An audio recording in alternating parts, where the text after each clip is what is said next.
Hi there. So, you bought yourself a flute, but you don't know what to do with it. You're not even sure how to put it together.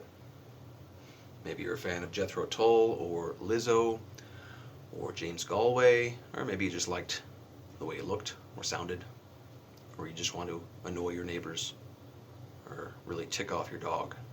Well, I'm here to help. I'm going to get you started. Let's start with the flute. This is your flute.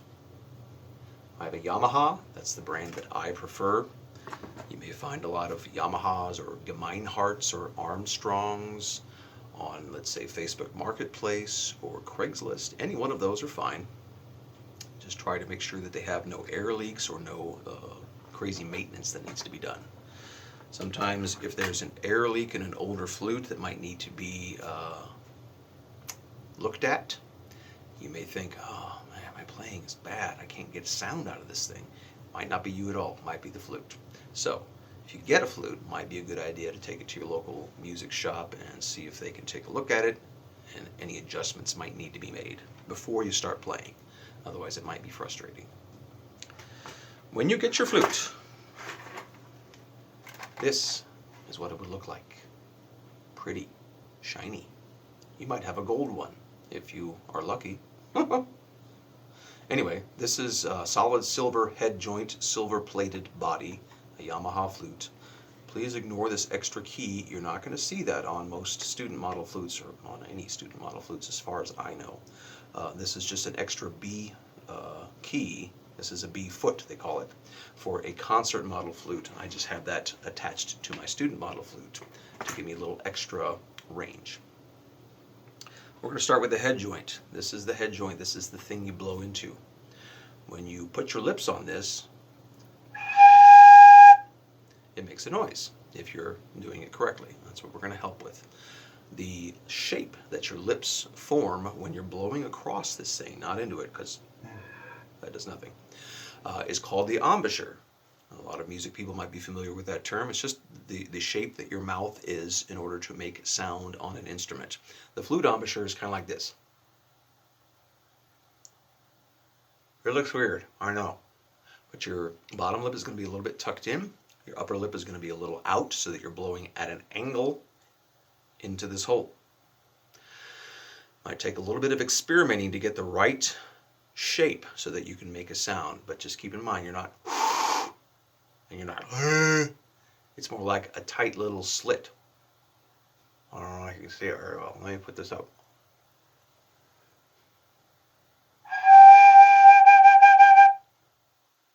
And the ridge of your lip, where your lip meets your chin skin here, is going to rest right on the edge of that hole. So that is how you create your embouchure, and that's how you make the sound. Now let's put this bad boy together. This will slide in here. You just kind of have to wiggle it a little bit. Yours might be tight, yours might be loose. If it's loose, I'd recommend getting it looked at, because it's not supposed to really be all that loose. But either way, as long as you're just twisting a little bit, gently putting it all the way down so that it's all the way in. And the way to know that this is in the right space is by looking down the flute. And you will see that the hole lines up with the keys. See? There we go. Okay, I can see myself. All the way up. That's how that lines up, like this. Okay? Then you take the last piece. Again, yours is going to look maybe a little bit different if you have a student model, but basically the same thing except for this last key. And you put it on like this. Get it nice and close so you can see it. Now, if you have smaller hands, you might want to move this down a little bit like this so that this key is easier to reach with your pinky. Bigger hands might not matter so much, but this is generally where you want to have it. You can experiment to see what fits your hands the best. Now that you have this thing together, this is how you hold it. Left hand underneath, like this. Your fingers will kind of rest there, but they're going to be moving, so really the crook of your index finger is going to be what's holding the flute right here. Generally speaking, it's going to balance on that. And you'll see that the pinky kind of holds it up here, but every now and then you're going to need this pinky to do this. So this hand obviously is going to help hold it a little bit with the thumb right here. Again, these fingers are going to move around, so it's not going to be just you standing here like this. But this is generally how you want to hold this thing. Also, when you push it up against your lip, that also helps to hold it as well. This is how you hold it. And we're going to start with just a very simple sound. And put your index finger down on this key here. That's the very first key that you can put down. This is not something you press. This is pressed automatically. You put it down, get your embouchure going, and then you blow.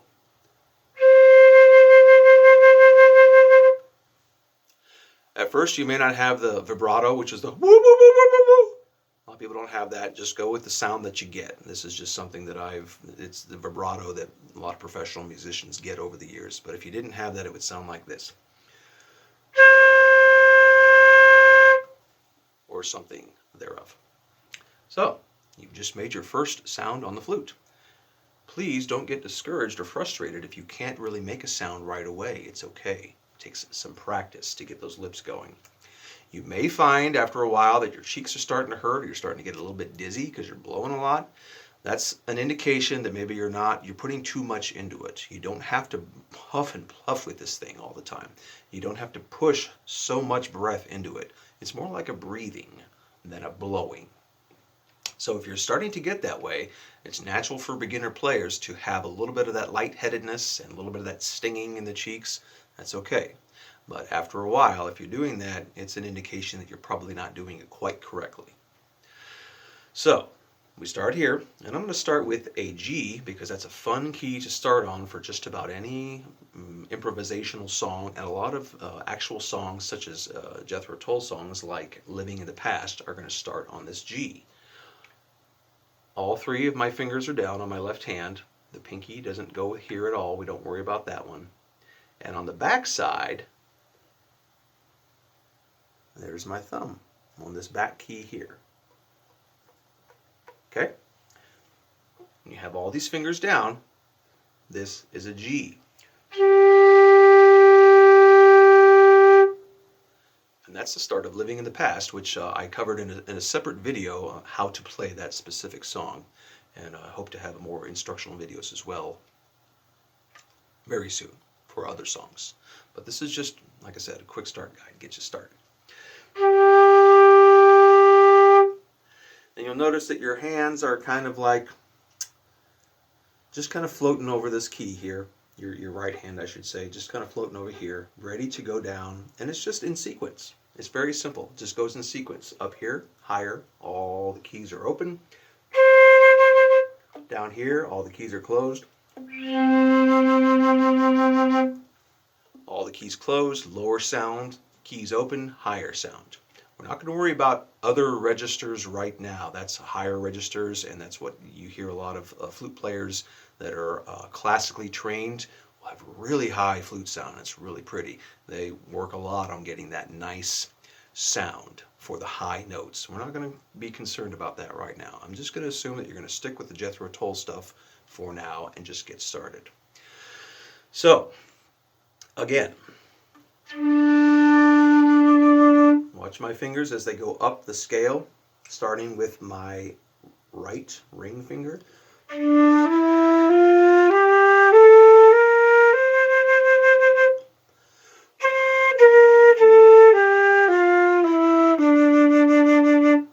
remember that thumb is there too, so when you're hearing that,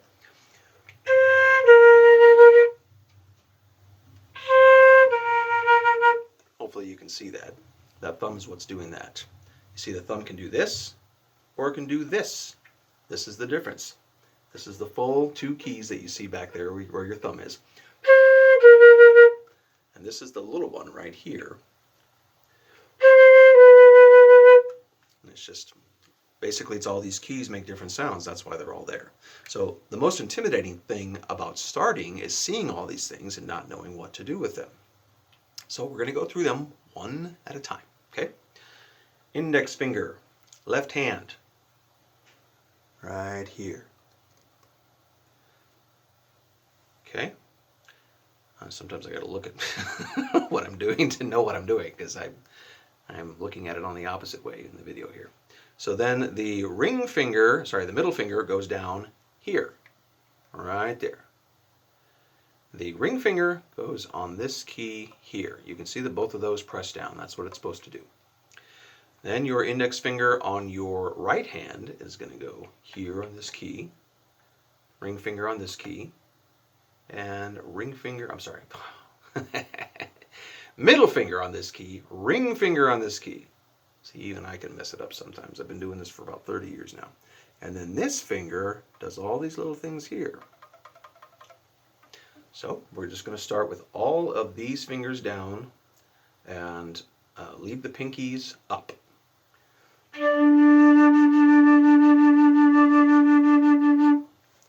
Now if you put your pinky down on this key here, that opens up this one, and that makes a little bit of a higher sound. That's for a sharp as opposed to a regular note. So this would be a D. Push this down, you got yourself a D sharp or C flat.